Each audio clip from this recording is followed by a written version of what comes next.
Yeah. Because you could justify them saying, we're just going to go into semi-retirement, with the exception of Black Panther. But you could also put somebody else on the Illuminati aside from Black Panther if you really wanted to. But Shuri? Yeah. That'd be kind of twisted, Or actually. is that kind of like you have to be this tall to... yeah, it really depends. But Yeah. Hint, hint. Russo brothers, Marvel writers. Yeah, Russo Shuri brothers. for the Comicsing.ca. Yeah. And then there are other theories as well that we were talking about. Could they just kind of be stuck in the Soul Stone as one of them? Could be, maybe. I feel like that's less likely. Yeah. Maybe Gamora stuck in the Soul Stone. Yeah, so maybe she's not really dead, Cease? Well, no, I feel like her physical body right now is gone. Is gone, but her soul's there at the very least. Yeah, it makes me wonder because, in this universe, they see the soul as, like, a component of the building blocks of the universe. So when Thanos evaporated everyone, dusted everyone, dissipated everyone, Swiffered everyone. Oh, God. Yeah. We could go on. Yeah. He was a universe's Salt Bay? Yeah. Oh, man, that's too soon, guy. That's too soon. Just season the universe. Were the souls also disintegrated, or are they actually incorporeal and they go somewhere else? Like, I think the physics of that wasn't quite clear.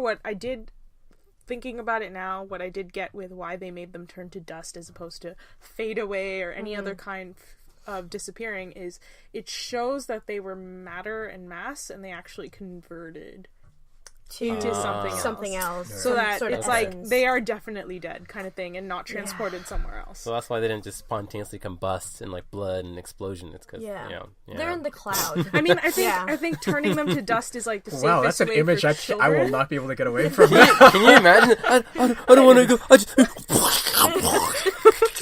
Yeah, not for no. not that's for kids. not for children. No, this it's not a Japanese movie, okay? It's very Robert Kirkman of you. I'm sorry, I had to. Yeah. And what about like the issue with the fact that we didn't see Ant-Man and Wasp? I know that like their movie's coming out after, but technically that's a setting taking place before the war. So my theory with their movie is I think Clint is going to show up. So Hawkeye is going to show up at some point in the Ant-Man and Wasp film because the two of them, they said they made it very clear in Infinity War that those two took deals and they retired.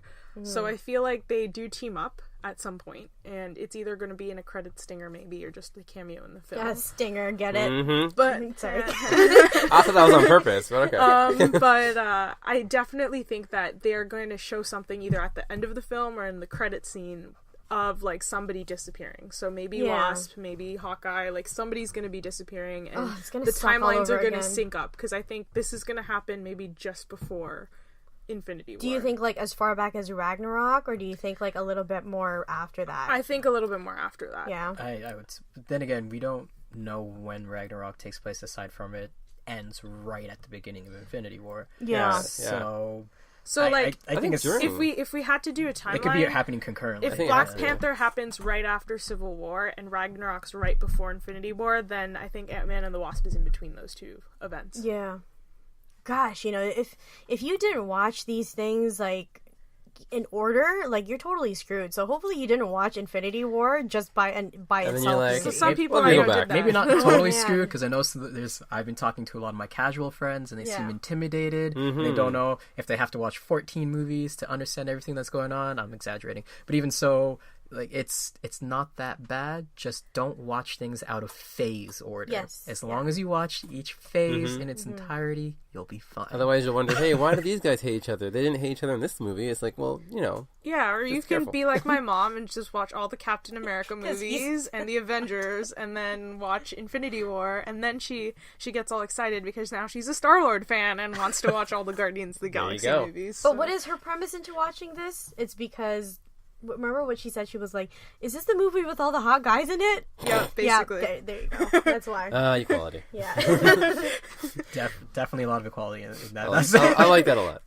And I wanted to talk as well about like the survival of the first Avengers, which to me was a surprise because I was like, "But why? Captain America survived, Iron Man, War Machine, the Hulk." Black Widow, like they're all still there, and they were like the first ones. So I thought they would. Steve Thor, Rogers. they were the first ones. I thought that were gonna, get swiffered away by Thanos. Yeah, because for me, Avengers 4 is their last hurrah. Like, that's going to be where they get the most screen time again. Someone's going to ride off into the sunset after this. Yeah, someone might die, someone might ride off to the sunset. You know, they're going to have their, like, hurrah, the big moments in that. And I hope they play that Jimmy Kimmel song, the one with the Avengers. The We Save the World. We are Avengers. The parody of We Are the World. Yeah. I was thinking pretty sad, like the Last Ride kind of song. Yeah. Right? Yeah. But like, with rumors of too soon. Oh my god! Well, with rumors of them having to sacrifice someone to get the Soul Stone. A virgin. They have to sacrifice a virgin. Let's see. Steve. Whoa! You don't know. Maybe we do. Sharon Carter. We do. Sharon Carter. Come on, man. No, we do. Oh my gosh, that's the only version left. I really hope Chris Evans isn't listening to this. You see how rugged he looked in this movie? Come on, that man must be getting everybody. He's all business. I'm no sorry. pleasure. Even though he had the beard out of homeless necessity. He still would. That beard is a license to get dates. No, right? he would still. That's why. Nah. If he went on those dates, he would still do. You know, he would open the door for the lady, pull out the chair for the lady. He would tell everyone to wash their get language. jaded. You know, he was all business before all this. Nice happened. Guys need 2 months to get jaded. He's had 8 years. Come on now. 8 years. No. Steve Rogers is going to be wholesome till he dies. Yeah, that's true. Okay, all right. Right. We'll see about that.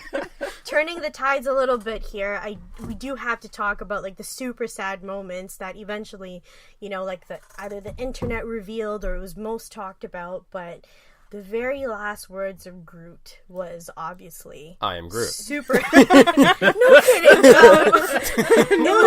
It was very much talked about, and was it the Russo brothers that revealed what that meant? I believe so. Yes. And so set the setting for them. You know, oh my god, yes. So we you got see Rocket watching Groot disintegrate, and Groot's like, "I am Groot." And Rocket's like, "No." And Rocket's getting very visibly upset, and we're getting upset. And he just wanted to pet him. He's holding his hand out. He's saying no. You know, it wasn't until like a week or so, maybe a week and a half later, that the Russo brothers confirmed that when Groot's last words translated into "dad" while he was looking at Rocket, and that got punched me. Man. I'm just like, Rocket's been through so much. He's lost a lot of his Guardians family, and he sacrificed an arm. Like, you know, I know that was super sad.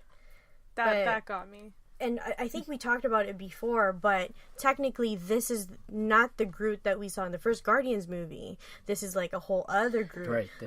He grew up with son Rocket. Of Groot. Yeah, so if you go on the interwebs, I believe the Russo brothers confirmed that it is like a sapling of the original Groot, and then a biologist went a botanist went into very detailed on Twitter actually how that works with trees. So it is confirmed that is science. The child of Groot. Using actual science, he theorized what the little sci-fi would be with Groot himself. Now, I forgot what he said about the memories. This Groot has the memories of the original. Yeah, he does. It's like a tree. It's like a clone / son. Yeah. It's a clone. It's almost like I almost think that the memories are more like it's just knowledge that he has, like he knows who all the people are and everything like that. Maybe not the emotions and some of the stuff that goes with it, but it's more like the knowledge. Yeah, well, maybe a little more than knowledge. He had some emotion there. He called him dad. No, I mean like the emotions in terms of like it's not. His emotions developed from him living, and you know what I mean? Like, he knows who these people are, but, like, Rocket became his dad because Rocket became his primary caregiver, as opposed to Rocket was his friend. With Rocket as his father figure. Got it. Yeah. That's the idea. Always with the Game Boy, all movie long. It wasn't even a Game Boy. It was a specifically set game of Defender. Oh, that's right. It was like one of those old game, ones, but before we could get interchangeable cartridges in a system where you had to get the one game and that was it. It was Defender. It was Defender. It was just Defender. Hold on a second. It wasn't a Game Boy. It wasn't a Game Gear. The story of Defender, though, isn't that essentially what Avengers is about? Is like an alien trying to take over the world kind of thing? That's part of the joke. Yeah. Nice. I see that. I see that nod now. That was probably a gift from Peter Quill. Yeah. Yeah. Oh, right. yeah, true. He is a child of the 80s. And the one thing, and I'm going to give a shout out to all the spider friends that we have, but of course we got to talk about Peter. Oh my god. Because so that sad. was the saddest. See, and that one was also another kind of like father losing a child thing, because we, you know, the movie opened when we first see Tony talking about this dream with Pepper where he's like, we have a kid, and, you know, I woke up and I thought you were pregnant, like, and the only thing that he had that was closest to a son was Peter, and Peter dies in his arms, and it's just I know. They were really just going for like a lot of father related angst was all in this about- movie. Like, it was it's all all about about- dad. Right. Parents and children. Yeah. It's like one of the big themes of that movie. But not really just moms. parents, it It's was just specifically dad. It dads. was Like, dads the and daughters. MCU is just daddy issues Daddy all issues. the way. Because we don't get enough movies about dads anymore. This one's chock full of it, though. You got Thor talking about his dad. You got Quill talking Yeah. about his dad. You Gamora. got Gamora Gamora talking about his dad. You got Man. Tony. It's just so much. And Daddy issues. I almost feel like everywhere. we should release this on June when it's like Father's Father's Day, I know. Jeez.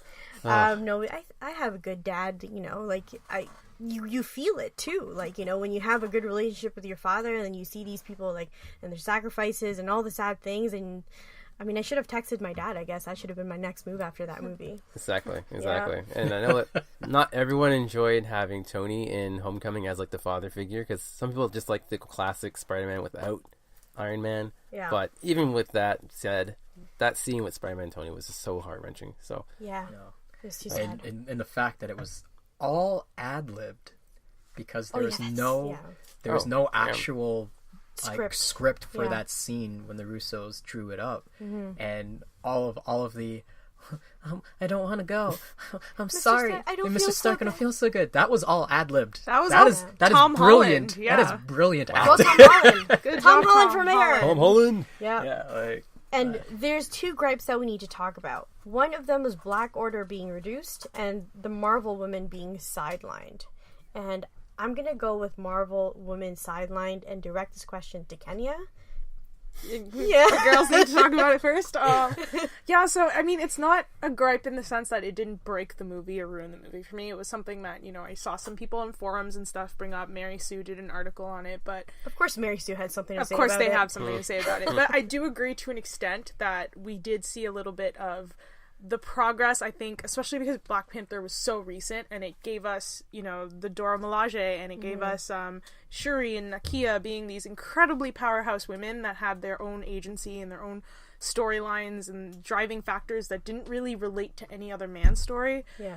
So we saw them all kind of being reduced a little bit again in Yeah. Infinity War, and I understand. There's a lot of characters. There's only so much time you can give. Did you feel Scarlet Witch was like that too, or? Scarlet Witch a little bit, because, I mean, it was more about her relationship with Vision. Yeah. But it's a love story, so I guess they were throwing it in there. My only thing with that is I wish I spent more time with them to love their love, if that Love makes their sense. Love their Yeah. love. I like that. I like it, I couldn't yeah. really buy into their love. Like, Yeah. I couldn't. Like, And you couldn't right. connect. And it It's was- it's yeah. one of those things that happen off screen where we've even though it didn't make any sense to me, the whole Natasha and Bruce relationship has been fleshed Yeah. out over a few movies, so all you needed was a look and you understood Yeah. the magnitude of that scene. But yeah, See, the problem with that whole thing is that these people don't have Instagram, so that they could put their Insta stories of what they did and what they ate and you their know what? first It's not even that. anniversary. I honestly just thought that, you know, it was a bit jarring at first when they introduced Vision that, you know, it was Paul Bettany, so it was Yeah. Vision in, like, human skin. But I just didn't really get that sense of chemistry between Paul Bettany and Elizabeth Olsen. Yeah. Where it sold me on, like, oh my god, like, they're in love. There's like, love here. I get Yeah. this. she is an Olsen. They're not exactly known for their acting. Oh. Ouch. And she's hot the better of the takes. three. That- I'm just I saying. know, I know. Just That was saying. off the But- beat to that So, part. so Yeah, man. that was my gripe there, although she had more of a story. I think what really got me was the fact that Black Widow, Scarlet Witch, and wow,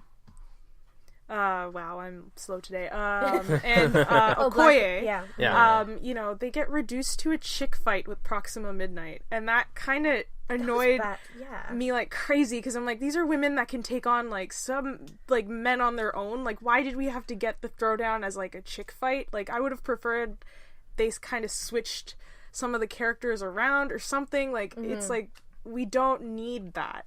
We don't need that in a world where we've already proven that these women, like, if you go back to Black Panther, Ryan Coogler made that perfect, like, inverse where he had the Dora Milaje directly fighting Killmonger, and it was great. It was like such a fantastic scene, and then to see that get reduced to them just fighting the other woman, I was like, was that in service of the male like the male viewers? Like, what was that? So I don't know, male viewers. What do you think?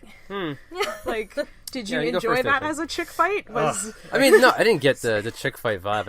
I was just like, oh, I like this fight